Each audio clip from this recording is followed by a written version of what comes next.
알 수 없는 행동과 말, 그 이유는 무엇일까요? 늦가을에 쌀쌀한 바람이 창문을 흔들던 어느 저녁, 서울 강남의 한 아파트 단지 안 23층, 김씨 가족의 집은 은은한 조명 아래 평온한 듯 보였습니다. 그러나 이 평화로운 풍경 뒤에는 누구도 예상치 못한 복잡한 감정과 긴장감이 서서히 싹트고 있었습니다. 아담한 거실, 잘 정돈된 주방, 한국 전통 문양으로 장식된 벽지는 이 집이 전형적인 중산층 한국 가정임을 보여주었습니다. 창밖으로는 화려한 서울의 야경이 펼쳐져 있었고 그 불빛들은 마치 이 가족에게 곧 닥칠 어둠을 암시하는 듯 했습니다. 김씨 가족은 겉으로 보기에는 남부러울 것 없는 단란한 가정이었습니다. 남편 김민주는 45세, 유능한 대기업 부장으로 성실하고 책임감 강한 가장이었습니다. 아내 이지현은 42세, 고등학교 국어교사로 지적이고 사려 깊은 여성이었습니다. 이 부부에게는 사랑스러운 17살 딸 김소희가 있었습니다. 소희는 밝고 명랑한 성격으로 학교에서는 밴드부 보컬로 활동하며 친구들에게 인기가 많았습니다. 이 세 가족에게는 최근 민준의 어머니, 즉 지현의 시어머니인 박 여사가 합류하였습니다. 박 여사는 70세, 5년 전 남편과 사별한 후 홀로 지방 소도시에서 생활해 왔습니다. 겉보기에는 건강하고 정정해 보였지만 최근 들어 이상한 행동들을 보이기 시작했습니다. 기억력이 눈에 띄게 나빠졌고 같은 말을 반복하거나 엉뚱한 질문을 하는 일이 잦아졌습니다. 뿐만 아니라 갑자기 화를 내거나 울음을 터뜨리는 등 감정 기복도 심해졌습니다. 걱정이 된 민주는 어머니를 서울로 모셔와 함께 살기로 했습니다. 하지만 서울 생활에 익숙하지 않은 박 여사는 낯선 환경에 적응하지 못하고 더욱 불안해하는 모습을 보였습니다. 박 여사의 이상 행동은 지현에게 큰 스트레스를 안겨주었습니다. 처음에는 단순한 노화 현상이라고 생각했지만 점점 심해지는 증상의 불안감을 느끼기 시작했습니다.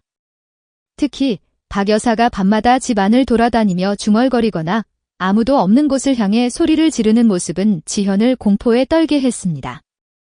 며칠 전에는 박 여사가 부엌에서 칼을 들고 서 있는 것을 발견한 지현은 큰 충격을 받았습니다.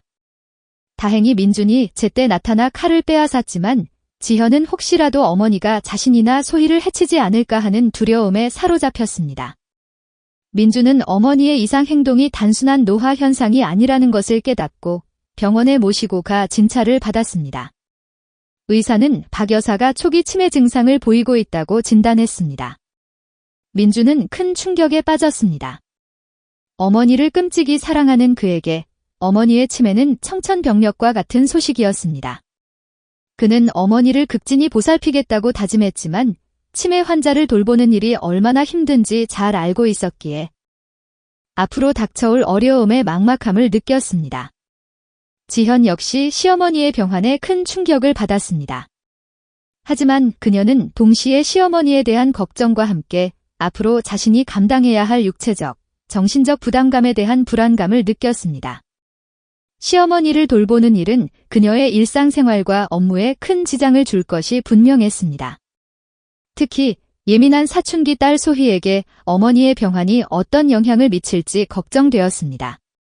소희는 할머니를 무척 따랐지만 할머니의 이상 행동에 겁을 먹고 있었습니다.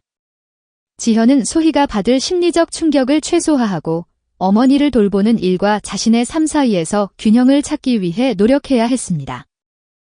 가족 중 가장 힘든 시간을 보내는 것은 단연 박 여사 본인이었습니다. 그녀는 자신의 인지 능력이 점점 쇠퇴하고 있다는 것을 어렴풋이 느끼고 있었습니다. 기억이 사라지고 말이 어눌해지고 감정을 조절하기 힘들어지는 자신의 모습에 절망감과 두려움을 느꼈습니다. 특히 사랑하는 아들과 며느리, 손녀에게 짐이 되고 있다는 생각에 죄책감을 느꼈습니다. 그녀는 가족들에게 피해를 주지 않기 위해 애썼지만 자신의 의지와 상관없이 발생하는 이상 행동들을 막을 수 없었습니다. 박 여사의 일상은 불안과 혼란의 연속이었습니다. 그녀는 아침에 일어나면 자신이 어디에 있는지, 오늘이 며칠인지 헷갈려 했습니다. 아침 식사를 준비하는 것도, 옷을 갈아입는 것도 예전처럼 쉽지 않았습니다. 그녀는 텔레비전을 보거나 책을 읽는 것을 좋아했지만 이제는 내용에 집중하기 어려웠습니다. 자주 가던 공원 산책도 두려워졌습니다. 길을 잃을까 봐, 낯선 사람들에게 이상한 사람으로 보일까 봐 겁이 났습니다. 그녀는 점점 집안에 갇혀 지내는 시간이 많아졌고 그럴수록 외로움과 고립감은 커져만 갔습니다. 민주는 어머니를 위해 최선을 다했습니다. 그는 퇴근 후 어머니와 시간을 보내며 어머니의 기억을 되살리기 위해 함께 옛사진을 보거나 추억의 장소를 찾아가기도 했습니다. 그는 어머니가 좋아하는 음식을 만들어 드리고 좋아하는 음악을 들려드리며 어머니의 마음을 안정시키기 위해 노력했습니다. 하지만 어머니의 병세는 점점 악화되었고 민주는 어머니를 돌보는 일이 점점 더 힘들어졌습니다. 그는 직장 생활과 어머니 간병을 병행하느라 몸과 마음이 지쳐갔고 아내와 딸에게 소홀해질 수밖에 없었습니다. 지현은 시어머니를 돌보는 일과 자신의 삶 사이에서 균형을 찾기 위해 고군분투했습니다. 그녀는 낮에는 학교에서 학생들을 가르치고 밤에는 시어머니를 돌보는 빡빡한 일상을 보냈습니다. 시어머니의 이상 행동에 대처하는 것도 시어머니의 병환을 받아들이는 것도 쉽지 않았습니다. 그녀는 때때로 시어머니에게 짜증을 내거나 화를 내기도 했습니다. 하지만 이내 자신의 행동을 후회하고 시어머니에게 미안한 마음을 느꼈습니다. 그녀는 시어머니를 진심으로 이해하고 사랑으로 보살피고 싶었지만 현실은 녹록지 않았습니다. 소희는 할머니의 병환에 큰 충격을 받았습니다. 그녀는 예전에 다정하고 자상했던 할머니의 모습을 그리워했습니다. 할머니의 이상 행동에 겁을 먹기도 했지만 동시에 할머니가 아프다는 사실에 마음 아파했습니다. 그녀는 할머니를 돕고 싶었지만 자신이 할 수 있는 일이 많지 않다는 것을 깨달았습니다. 그녀는 학교 생활과 밴드 활동에 집중하며 할머니의 병환에 대한 슬픔과 불안감을 잊으려고 노력했습니다. 김씨 가족은 박 여사의 병환을 계기로 이전에는 겪어보지 못한 새로운 종류의 시련과 마주하게 되었습니다. 이들은 이 시련을 어떻게 극복해 나갈 수 있을까요? 박 여사의 병세는 과연 호전될 수 있을까요? 그리고 이 가족은 다시 예전처럼 행복하고 평화로운 일상을 되찾을 수 있을까요? 박 여사의 치매 증상은 시간이 지날수록 점점 더 심해졌습니다. 단순한 건망증을 넘어 현실과 환상을 구분하지 못하는 지경에 이르렀습니다. 밤에는 헛것을 보고 비명을 지르기도 했고 낮에는 가족들을 알아보지 못하고 낯선 사람 취급을 하기도 했습니다. 특히 지현을 향한 적대감은 날이 갈수록 커져만 갔습니다. 박 여사는 지현을 자신의 아들을 빼앗아간 몹쓸 여자라고 생각했고 틈만 나면 지현에게 폭언을 퍼붓고 심지어 폭력을 행사하기도 했습니다. 지현은 시어머니의 행동에 큰 상처를 받았습니다. 처음에는 시어머니의 병 때문이라고 이해하려 애썼지만 반복되는 폭언과 폭력에 지쳐갔습니다. 시어머니를 돌보는 일은 육체적으로도 힘들었지만 정신적인 고통이 더 컸습니다. 지현은 시어머니에게서 벗어나고 싶다는 생각을 자주 했지만 남편과 시어머니를 향한 사랑과 책임감 때문에 그럴 수 없었습니다. 민주는 어머니와 아내 사이에서 괴로워했습니다. 어머니의 병환은 그에게 큰 슬픔이었고 아내의 고통은 그에게 큰 죄책감을 안겨주었습니다. 그는 어머니를 돌보는 일과 아내를 보호하는 일 사이에서 균형을 찾으려 애썼지만 쉽지 않았습니다. 그는 어머니와 아내, 양쪽 모두에게 상처를 주고 있다는 생각에 괴로워했습니다. 소희는 할머니와 엄마 사이의 갈등을 지켜보며 불안해했습니다. 그녀는 할머니를 사랑했지만 할머니의 이상 행동에 두려움을 느꼈습니다. 엄마가 할머니에게 상처받는 모습을 보는 것도 고통스러웠습니다. 소희는 가족의 평화를 위해 기도했지만 상황은 점점 더 악화되기만 했습니다. 그러던 어느 날 사건이 터지고 말았습니다. 지현이 학교에서 돌아와 보니 집안이 엉망진창이었습니다. 가구는 넘어지고 물건은 깨지고 바닥에는 음식물이 흩어져 있었습니다. 그리고 박 여사는 거실 한가운데에 멍하니 서 있었습니다. 지현은 깜짝 놀라 박 여사에게 무슨 일이냐고 물었지만 박 여사는 아무런 대답도 하지 않았습니다. 지현은 박 여사를 부축해 방으로 데려가려 했지만 박 여사는 갑자기 지현을 밀치고 소리를 지르기 시작했습니다. 저리 가. 이 나쁜 년. 내 아들 내놔. 내 아들 어디 있어? 박 여사는 지현을 향해 주먹을 휘둘렀고 지현은 팔을 막다가 손톱에 긁혀 상처를 입었습니다. 지현은 너무나 무섭고 억울해서 눈물을 흘렸습니다. 그때 민준이 퇴근하고 집에 돌아왔습니다. 민준은 엉망이 된 집 안과 울고 있는 아내, 그리고 흥분한 어머니를 보고 깜짝 놀랐습니다. 그는 어머니를 진정시키려 했지만 박 여사는 민준의 말도 듣지 않고 계속해서 지현에게 욕설을 퍼부었습니다. 민준은 더 이상 참을 수 없었습니다. 그는 어머니에게 소리를 질렀습니다. 어머니, 제발 그만하세요. 지현이는 제 아내예요. 어머니 며느리라고요. 민준의 외침에 박 여사는 잠시 멈칫했지만 이내 다시 지현을 향해 달려들었습니다. 민준은 어머니를 막아서다가 어머니에게 뺨을 맞았습니다. 어머니의 손에 긁힌 민준의 얼굴에서 피가 흘러내렸습니다. 소희는 이 모든 광경을 지켜보며 공포에 질려 울음을 터뜨렸습니다. 그날 밤 민준과 지현은 심각한 대화를 나누었습니다. 지현은 더 이상 시어머니와 함께 살 수 없다고 말했습니다. 그녀는 시어머니를 사랑하지만 시어머니의 폭력과 폭언을 더 이상 견딜 수 없다고 했습니다. 그녀는 자신과 소희의 안전을 위해 그리고 시어머니의 병환을 더 전문적으로 치료하기 위해 시어머니를 요양원에 모시는 것이 좋겠다고 말했습니다. 민준은 아내의 말에 동의할 수밖에 없었습니다. 어머니를 요양원에 보내는 것은 그에게 뼈를 깎는 고통이었지만 더 이상 어머니를 집에서 돌보는 것은 불가능하다는 것을 깨달았습니다. 그는 어머니를 사랑했지만 아내와 딸의 안전을 지키는 것이 더 중요하다고 생각했습니다. 다음 날 민준은 어머니에게 요양원에 가셔야 한다고 말씀드렸습니다. 박 여사는 처음에는 완강히 거부했지만 민준의 설득에 결국 동의했습니다. 박 여사는 요양원으로 떠나는 날 아무런 말도 하지 않았습니다.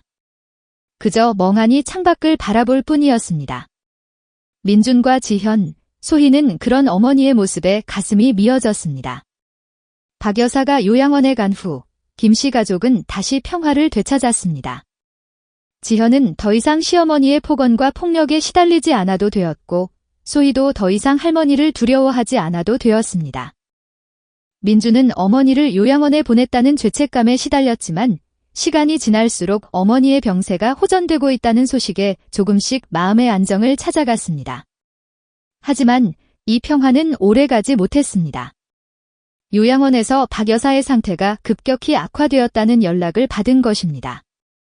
잦은 폭력적인 행동과 이상 증세로 인해 요양원에서도 더 이상 감당하기 힘들다는 것이었습니다. 민준은 급히 요양원으로 달려갔고 그곳에서만 앙상하게 남은 채 초점 없는 눈빛으로 허공을 응시하는 어머니를 마주했습니다.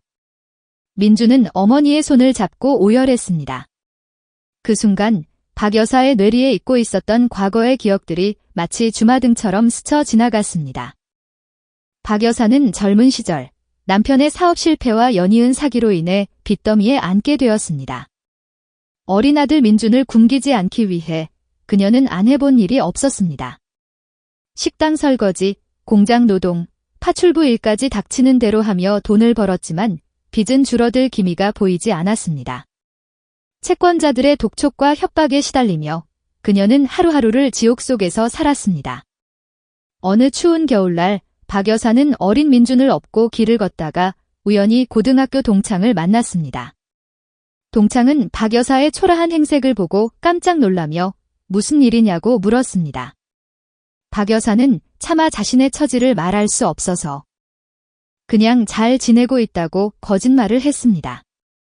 집으로 돌아온 박 여사는 텅 빈 냉장고를 보며 눈물을 흘렸습니다. 어린 아들에게 줄 것이라고는 멀건죽 한 그릇밖에 없었습니다. 그날 밤 박 여사는 극단적인 선택을 하려고 했습니다. 하지만 잠든 아들의 얼굴을 보는 순간 차마 그럴 수 없었습니다. 그녀는 아들을 위해 어떻게든 살아야겠다고 결심했습니다. 다음 날부터 박 여사는 더욱 악착같이 일했습니다. 새벽부터 밤늦게까지 몸이 부서져라 일했습니다.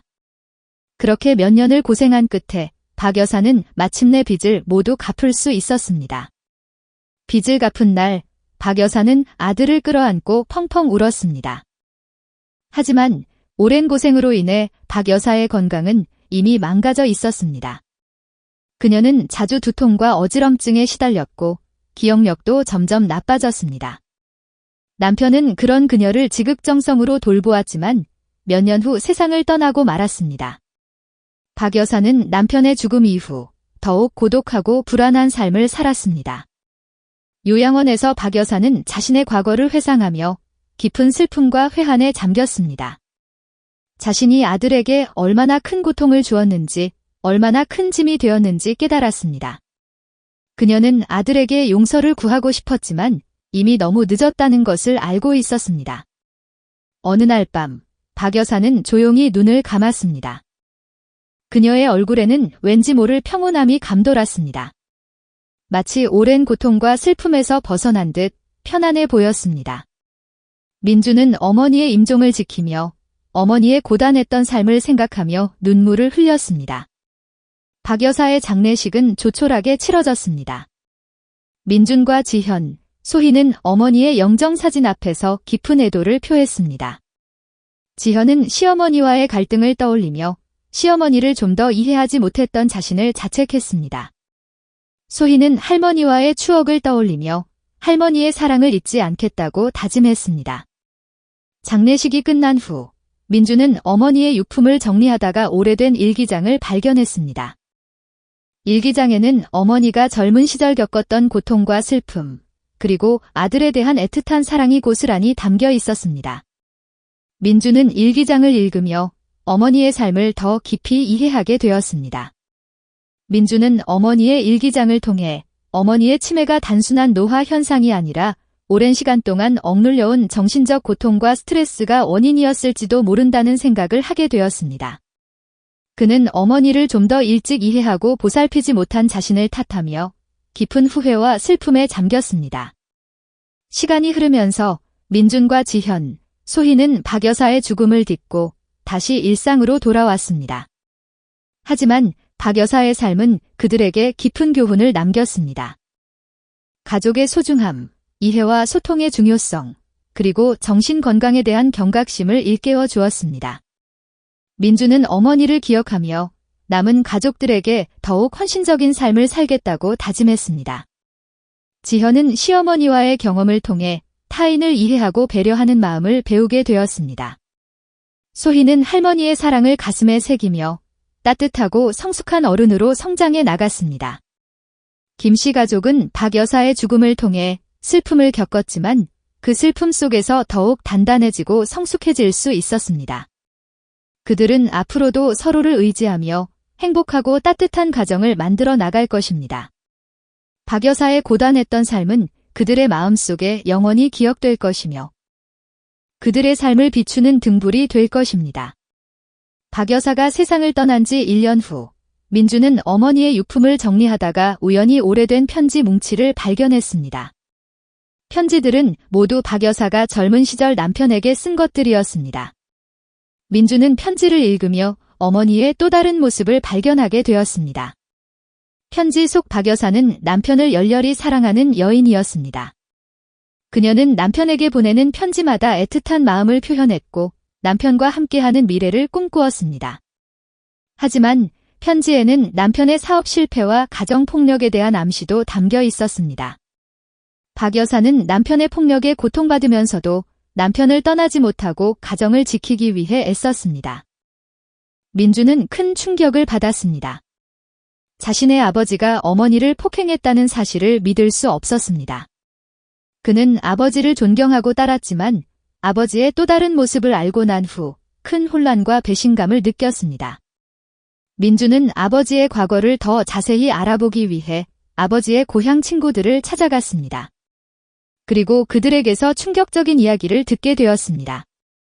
자신의 아버지가 도박 중독에 빠져 가산을 탕진했고 어머니에게 상습적으로 폭력을 행사했다는 것입니다. 심지어 아버지는 다른 여자와 바람을 피우기도 했고 어머니는 그 사실을 알면서도 모른 척하며 가정을 지키기 위해 애썼다는 것입니다. 민주는 아버지에 대한 존경심이 한순간에 무너져 내리는 것을 느꼈습니다. 어머니가 평생 동안 아버지에게 고통받았다는 사실에 분노와 슬픔을 느꼈습니다. 그는 어머니의 일기장과 편지, 그리고 아버지의 고향 친구들의 증언을 통해 어머니의 치매가 아버지의 폭력과 학대로 인한 트라우마 때문일지도 모른다는 생각을 하게 되었습니다. 민주는 어머니의 억울한 죽음에 대한 진실을 밝히기 위해 아버지의 과거를 조사하기 시작했습니다. 그는 아버지의 도박빚과 관련된 자료들을 수집했고 아버지에게 폭력을 당했던 여성들을 찾아다니며 증언을 부탁했습니다. 하지만 아버지의 과거를 파헤치는 일은 쉽지 않았습니다. 아버지의 친구들은 민준의 아버지를 감싸기 위해 거짓 증언을 했고 아버지에게 폭력을 당했던 여성들은 과거의 고통을 떠올리기 싫다며 증언을 거부했습니다. 그러던 어느 날 민주는 익명의 제보자로부터 한 통의 전화를 받았습니다. 제보자는 자신이 과거 민준의 아버지에게 빚을 졌던 사람이라고 소개하며 민준의 아버지에 대한 중요한 정보를 알고 있다고 말했습니다. 제보자는 민준의 아버지가 도박 빚을 갚기 위해 어머니의 보험금을 노리고 어머니를 살해했을지도 모른다는 충격적인 이야기를 했습니다. 민주는 제보자의 말을 믿을 수 없었습니다. 하지만 제보자가 제시한 증거들은 민준의 아버지가 어머니를 살해했을 가능성을 강하게 시사하고 있었습니다. 제보자는 민준의 아버지가 어머니 앞으로 고액의 생명보험을 들어놓았고 어머니가 치매에 걸리자 어머니를 요양원에 보내고 보험금을 수령하려 했다고 말했습니다. 민주는 큰 혼란에 빠졌습니다. 자신의 아버지가 어머니를 살해했을지도 모른다는 사실을 받아들이기 힘들었습니다. 하지만 제보자의 증언과 어머니의 일기장, 편지 등을 종합해 볼 때 아버지의 범죄 가능성을 배제할 수 없었습니다. 민주는 진실을 밝히기 위해 경찰에 아버지를 신고했습니다. 경찰은 민준의 아버지와 주변 인물들을 조사하기 시작했고 민준의 아버지가 어머니 앞으로 고액의 생명보험을 들어놓은 사실과 어머니가 사망하기 직전 아버지와 심하게 다투었다는 사실을 확인했습니다. 경찰 조사가 진행되는 동안 민주는 지현과 소희에게 이 모든 사실을 털어놓았습니다. 지현과 소희는 큰 충격을 받았습니다. 특히 소희는 자신의 할아버지가 할머니를 살해했을지도 모른다는 사실에 큰 슬픔과 분노를 느꼈습니다. 경찰 조사가 진행될수록 민준의 아버지에게 불리한 증거들이 속속 드러났습니다.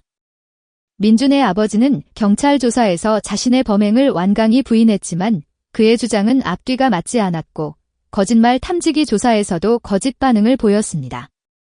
결국 민준의 아버지는 어머니를 살해한 혐의로 기소되었습니다. 재판 과정에서 민준의 아버지는 끝까지 자신의 무죄를 주장했지만 법원은 그에게 유죄를 선고했습니다. 민준의 아버지는 법정에서 오열하며 자신의 죄를 후회했지만 이미 때는 늦었습니다. 민준은 어머니의 억울한 죽음에 대한 진실을 밝혀냈지만 마음은 여전히 무거웠습니다. 어머니를 죽인 범인이 자신의 아버지라는 사실은 그에게 큰 상처와 고통을 안겨주었습니다.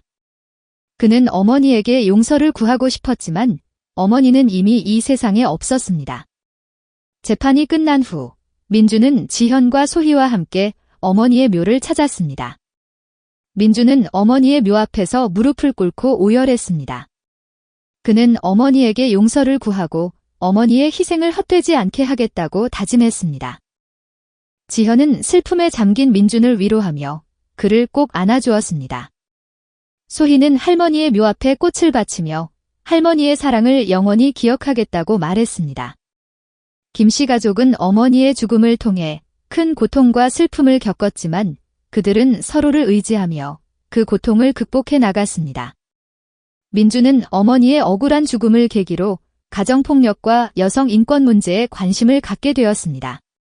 그는 가정폭력 피해 여성들을 돕는 단체에서 자원봉사를 시작했고 여성 인권 신장을 위한 캠페인에도 적극적으로 참여했습니다. 지현은 민준을 지지하며 그의 활동을 적극적으로 도왔습니다.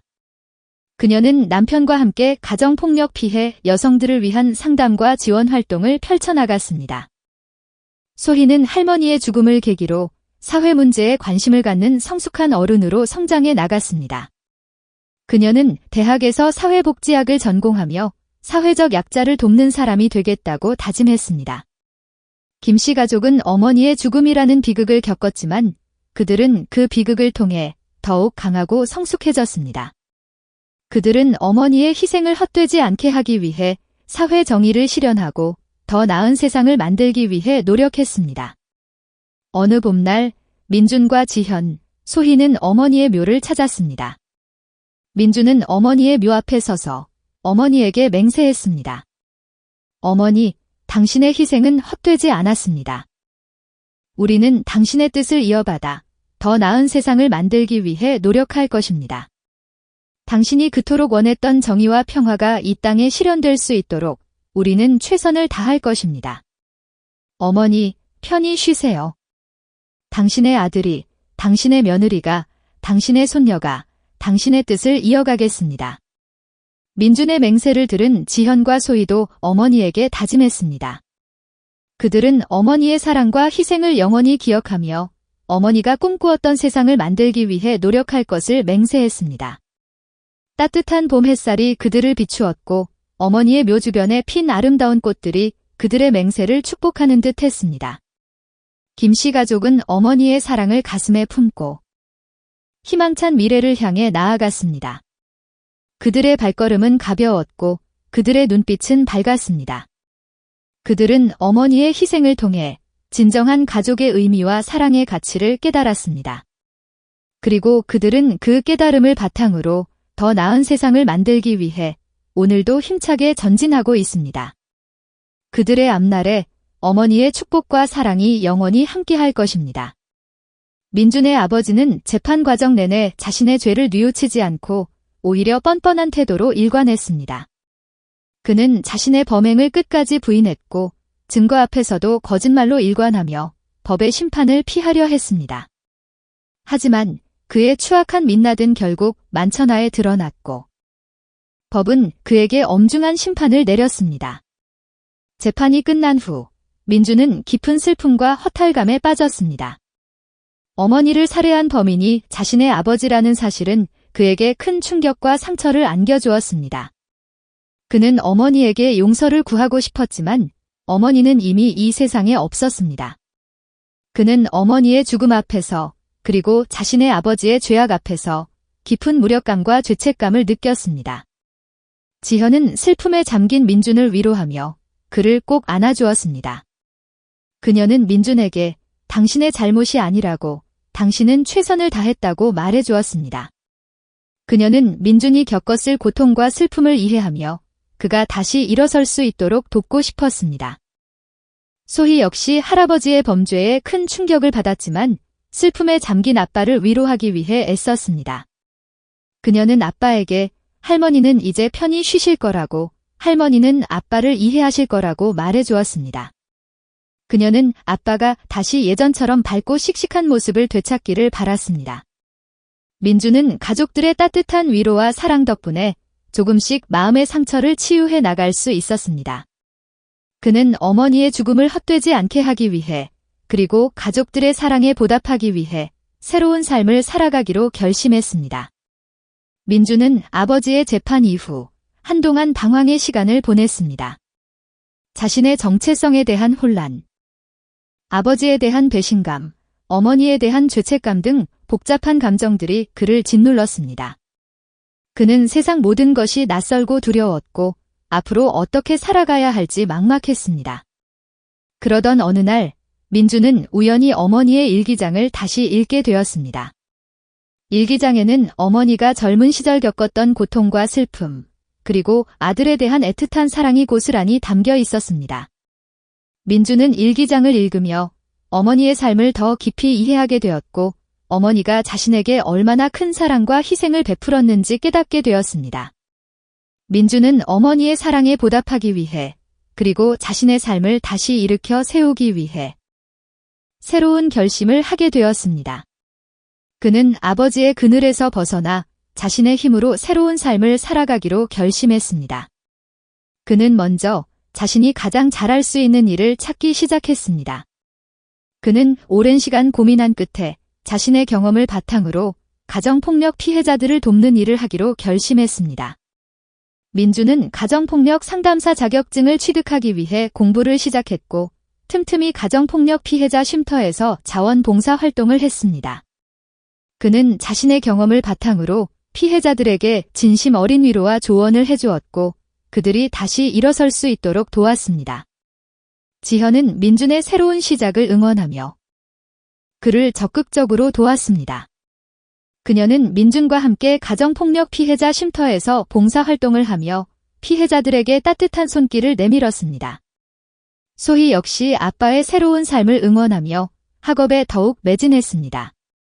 그녀는 아빠와 할머니의 삶을 통해 사회적 약자에 대한 관심과 배려의 중요성을 깨달았고 장차 사회복지사가 되어 어려운 사람들을 돕겠다고 다짐했습니다. 민주는 가정폭력 상담사로 일하며 많은 보람을 느꼈습니다. 그는 자신의 경험을 통해 피해자들의 고통과 아픔을 누구보다 잘 이해할 수 있었고 그들에게 실질적인 도움을 줄 수 있었습니다. 그는 피해자들이 다시 일어설 수 있도록 돕는 일에 큰 기쁨과 만족을 느꼈습니다. 민준의 새로운 삶은 그에게 큰 변화를 가져다 주었습니다. 그는 더 이상 과거의 상처에 얽매이지 않고 미래를 향해 나아갈 수 있게 되었습니다. 그는 자신의 경험을 통해 다른 사람들을 돕는 일의 소중함을 깨달았고 더 나은 세상을 만들기 위해 노력하는 삶을 살게 되었습니다. 민준의 변화는 가족들에게도 긍정적인 영향을 미쳤습니다. 지현은 민준의 새로운 삶을 통해 남편에 대한 존경심과 사랑을 더욱 키워나갔습니다. 소희는 아빠의 변화를 통해 긍정적인 삶의 태도와 사회적 책임감을 배우게 되었습니다. 시간이 흐르면서 민준은 가정폭력 상담 분야에서 전문가로 인정받게 되었습니다. 그는 자신의 경험과 전문 지식을 바탕으로 가정폭력 예방과 피해자 지원을 위한 다양한 활동을 펼쳐나갔습니다. 그는 강연, 교육, 상담 등 다양한 방법을 통해 가정폭력의 심각성을 알리고 피해자들을 돕기 위해 노력했습니다. 어느 날 민준은 한 통의 편지를 받았습니다. 편지는 과거 민준의 도움을 받았던 가정폭력 피해자가 보낸 것이었습니다.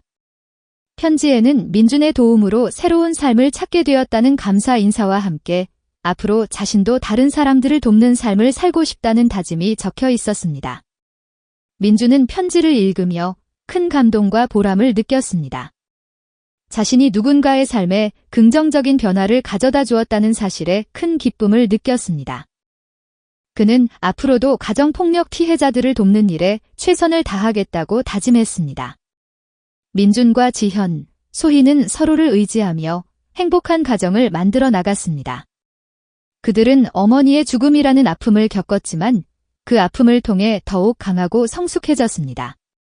그들은 어머니의 사랑과 희생을 잊지 않고 그 사랑과 희생을 헛되지 않게 하기 위해 더 나은 세상을 만들기 위해 노력했습니다. 어느 주말, 민준과 지현, 소희는 어머니의 묘를 찾았습니다. 민준은 어머니의 묘 앞에 서서 어머니에게 말했습니다. 어머니, 당신의 아들이 이제 새로운 삶을 살아가고 있습니다.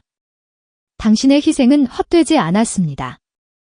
저는 당신의 사랑과 가르침을 잊지 않고 더 나은 세상을 만들기 위해 노력할 것입니다.